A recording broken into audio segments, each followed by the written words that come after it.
Growing up Jewish in the Deep South can be a unique and sometimes comical experience. While Southern hospitality is famous, it's not always extended to those who are different. Growing up Jewish in the Bible Belt was a challenge, but I learned to embrace my quirks and find the humor in them. One of the biggest challenges was explaining my religion to my friends. When they asked why I didn't celebrate Christmas, I would have to explain the concept of Hanukkah, which usually led to confused looks and the follow-up question, "So you celebrate Christmas 8 times?" I always felt like I was trying to explain quantum physics to a 5-year-old.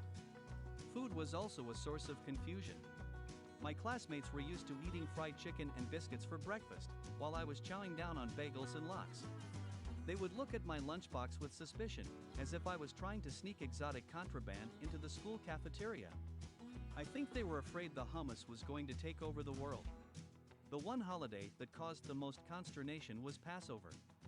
I remember inviting a few friends over for the Seder and being asked if we were going to sacrifice a chicken. I had to explain that, no, we were simply retelling the story of the Jews being freed from slavery in Egypt. My friends were politely bewildered, and I think they left that night with more questions than answers. Being the only Jewish kid in a predominantly Christian school also meant that I was the go-to expert on all things Jewish.